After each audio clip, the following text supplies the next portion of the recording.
The Philippines are made up of 7,641 islands. So how on earth are you supposed to choose the right one to visit?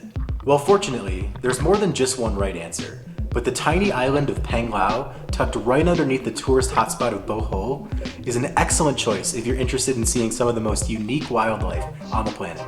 Sydney and I spent an entire week soaking up all of the adventurous offerings of Panglao. Whether it's swimming right next to the largest species of fish on Earth, racing pods of dolphins in a speedboat, snorkeling in the gorgeous turquoise waters, or even discovering species you never knew existed. There is no doubt in my mind that the island of Panglao is a wildlife enthusiast's absolute dream. Now obviously if you watched the channel before, this isn't the first tropical island that we've ever visited, but there's something about the Philippines that we were really impressed with. It might just be the complete remoteness. It was one of the most remote places I think we've ever been. I will never forget our first day there, just walking along the beach and taking it all in. It's a really, really beautiful place, even apart from all of the wildlife excursions. As far as the logistics of getting there, there is an airport right on the island. It's known as Panglao Bohol International Airport, but it's actually not much of an international airport. You'll be very lucky to find an international flight there. The good news is there's a lot of flights, I think daily, from Manila. So if you make a connection in Manila, it's very easy to get down to Panglao from there. Now, even though it was one of our last excursions that we did, the first one I want to talk about is swimming with whale sharks, because it was without a doubt the most memorable of them all. The day started with about an hour and 45-minute drive from our hotel. The service that we used, that was all included. They picked us up right from there, so that was really nice. And you actually do drive, if you do this one, you do drive off of the island of Panglao and onto the main island of Bohol, which is connected through a bridge. It is a really cool drive, very scenic, very beautiful the whole way. Once you get there, you're loaded onto these outrigger boats that are kind of paddled out just not too far from the shore, just a little bit, and then you're immediately immersed with the whale sharks. It was honestly crazy. We had no idea what the process was or how close they would be to us, but as soon as we put our head down and as soon as we started looking through our goggles, I saw a whale shark kind of looming in the distance, and then I looked behind me and there was one right behind me. It's crazy how close you can get. It is a really, really cool experience. These things are massive. Like I said in the beginning of the video, actually the largest species of fish in the world. That is not an exaggeration. And in case you're wondering, the answer is yes. Whale sharks are considered real sharks. They're not considered whales, ironically, but they are considered sharks. Now, you probably guessed this by now, considering we're swimming right next to them, we're so close to them, the encounters that they allow. These things aren't dangerous to humans at all. In fact, they don't have teeth, like you think about a normal shark with the giant white teeth. Whale sharks don't have teeth. They're actually feeder fish. They have this giant mouth. And that was one of the coolest things being that close to them, is to see them open up that giant mouth. They feed on mostly krill and things like that, so they're not even dangerous to other fish necessarily. They're just beautiful, gentle giants, and it was really spectacular seeing them so up close. Now, I do have to admit that the experience itself wasn't exactly what we were picturing when it was described, and my heart kind of sank afterwards. I mean, we were just so full of adrenaline when we were in the water with these things. We didn't really think about it at the time. But I don't know if this was the most ethical experience you can have. And we were kind of thinking that we'd be further away from them and that there would be a lot more space. I'm not sure that this is the most ethical encounter you can have with a whale shark. Because of the fact that they're hand feeding them to attract them to the boats, that can really mess up their migration patterns. And it's not a good thing to do. It's kind of like if you think about a dog, like if you have a treat, they're gonna come to you no matter what. They're not gonna think twice about that. I think that's kind of the situation with the whale sharks too. And it kind of messes up the entire migration pattern and therefore can have really harmful environmental factors associated with it. And then apart from that, we really felt like we were crowding them, which can kind of stress them out, I think. We made sure not to touch them at all. And that was something that they did mention. Definitely have to give them a shout out, at least for that. They mentioned to us absolutely no touching them. That can really, really send them into distress. So make sure that you're not touching them whatsoever. But the thing was, there were so many of them around us and they were so close to us that we didn't really have a lot of opportunities to get as far away as possible. I mean, there were several instances where we came up for air and to kind of clean our goggles and everything, and then we go right back down and the things are right underneath us or right behind us. So you are kind of right on top of them, which I'm guessing is not the best way to have the most ethical encounter, and definitely not what we were picturing when we booked the tour. And because of that, we're not going to give them a direct shout out. There are better, I think, more ethical tours that are probably more on the pricier side and maybe would have priced us out of the experience completely. But we do know, now that we've seen these things in person, now that we know just how beautiful and majestic they are, we do know the next time we have an encounter with one, we really want to make sure that it's in the most ethical way possible. The country of the Philippines, and Panglao in particular, it's a place where it really depends on tourism. So because of that, you can't always expect it to be catered to the most optimized, ethical version of what you're doing, I guess.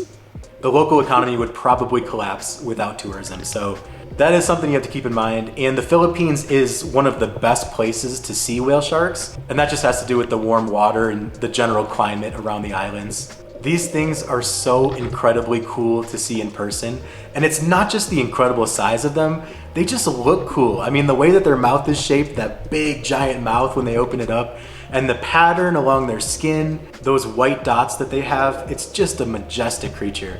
I even thought it was cool to see the remoras, or also known as suckerfish, just those little fish that are kind of attached to them. That alone made it feel like a real shark encounter, because if you watch Shark Week or any of those shark documentaries, they talk about the symbiotic relationship of a remora, how they kind of stick themselves on the side, and that was just a cool thing to see in person. So in conclusion, incredibly memorable experience. Definitely want to do it again, but we want to pick a tour that does it in a more ethical way. If you're heading to the Philippines, and particularly the island of Panglao, this is something that is truly, truly special to do.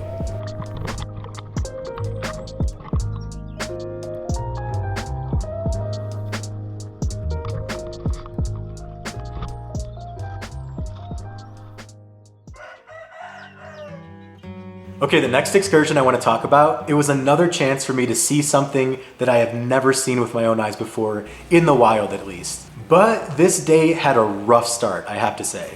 Today is one of those mornings where the day starts a little too early for my taste, and definitely not in the most glamorous way either.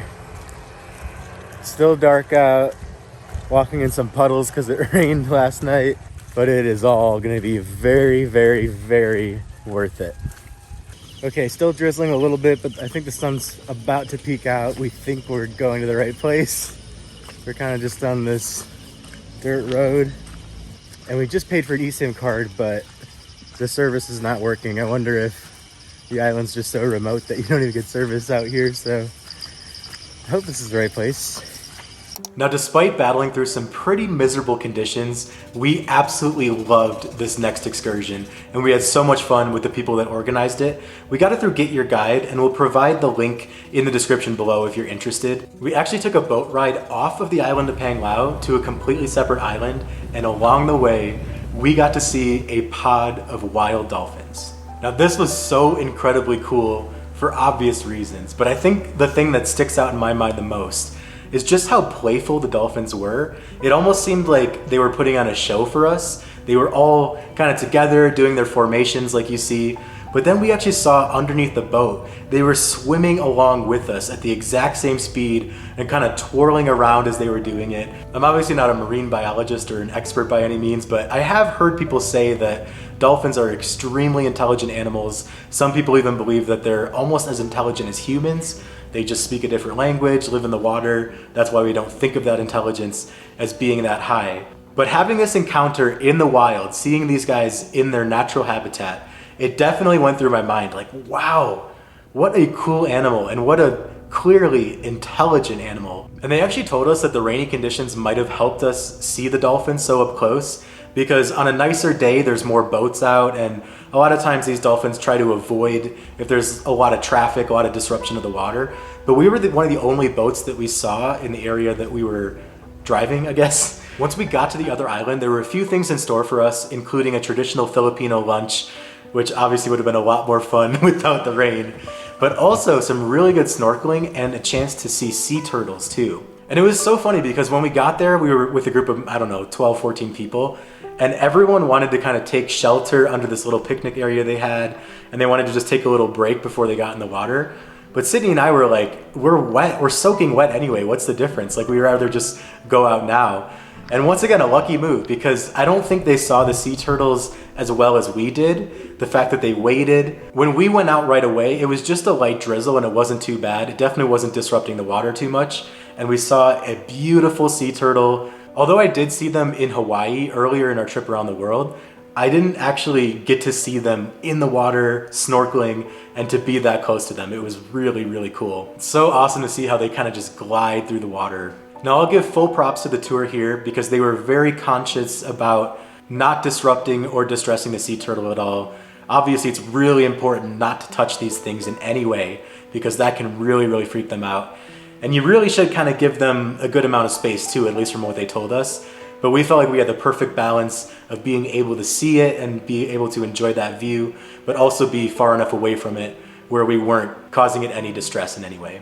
So after the awesome moment with the turtle, the rain started really coming down, and that's when it started getting actually pretty miserable, even in the outrigger boat that we were using. But we just said, let's power through, let's do some snorkeling, because that was the second part of this part of the experience. Definitely some of the coolest snorkeling we were able to do outside of Hawaii. And once again, it was just Sydney and I and this guy, because everyone else wanted to take a break and warm up a little bit, but that just made no sense to us logically. It's like we just spent however much time on this boat, we're soaking wet. What's the difference? Let's just go jump in the water. Once we were done with the snorkeling, the boat ride back into the island was absolutely miserable. This was the moment where I'm like, okay, I'm starting to get really sick of this rain. But luckily, that was the moment that they served the traditional Filipino lunch, and it was a perfect way to kind of warm up the soul a little bit. It wasn't completely a way to warm up because we were still surrounded by the rain and the kind of windy weather as well. And the food was really good. They had a nice spread of grilled fish, some rice, some really, really tasty fried plantains, and then a fresh coconut on the side to drink the coconut water out of. The boat ride back in was just as miserable as the boat ride back out. But overall, I think we were able to make the most of the experience. That sea turtle was so cool to see up close, and the dolphins. I'll just never forget that. Just wow.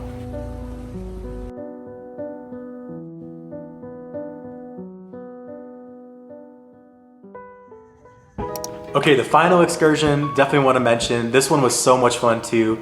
Another chance to snorkel, and thank God the weather was so much better this time around.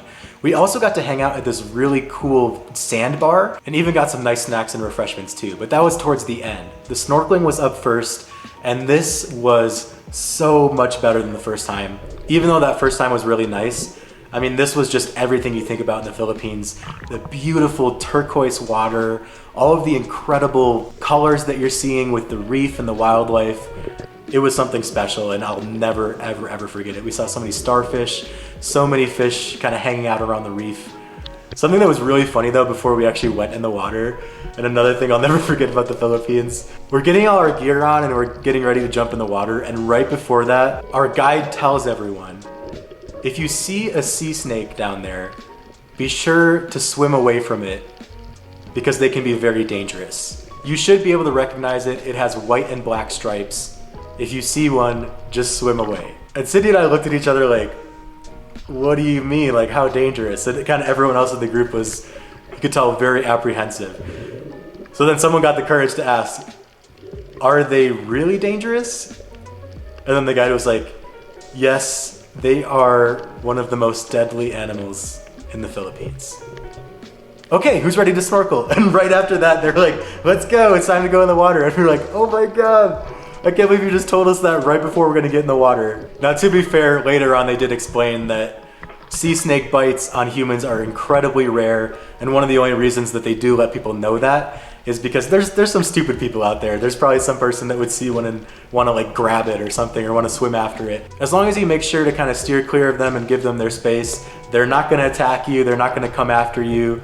But I definitely was freaked out after she said that, because I was just thinking like, okay, this thing is deadly. Like, do you have the antidote on the boat if someone gets bit? Like, could this kind of be the end of my life if I get bit by this thing? But it all worked out. Obviously, I'm sitting here completely healthy. I did not get bit by a sea snake, did not even see one. But whew, the moment she told us that, I had second guesses about getting in the water. But so glad I found the courage to get in there because it was just beautiful. The Philippines is some of the best snorkeling you'll find, not just in Asia, but really anywhere in the world. That water is just crystal clear, almost kind of has a turquoise tint to it. And the reef, all of the wildlife coming off of the reef, just really, really special. So after we got our fill there, headed to the sandbar. We were in about, I would say like waist deep water. And it was so nice because you're kind of out in the middle of the sea, and everywhere you look, there's just this gorgeous view of things around. And they told us that when it is really, really low tide, it actually completely dries up and then it's just sand. So it was kind of the perfect way to, right around the boat was like maybe ankle to knee deep, and then you could wade out into the waist deep water. They had some rum punch for us there, which was really delicious. We had some more plantains. They had plantains on a stick, and it just was a nice, peaceful way to enjoy the scenery. The Philippines is just so, so beautiful. It is probably one of the more beautiful regions you're gonna find in the world. So it was nice to just have that slow, quiet moment to enjoy the snacks, enjoy the refreshments, and just look around 360 views of this beautiful sea all around us. Some final thoughts on the island of Panglao. We absolutely loved it. Like I said at the beginning, you have over 7,600 islands to choose from, so it can be a very difficult decision if you're deciding about where to go in the Philippines. But we cannot recommend Panglao enough, especially if you really enjoy the wildlife encounters. It may be one of the best ones. Even apart from all of the marine life, there's an area on the main island of Bohol called the Chocolate Hills, and they have an animal called the tarsier.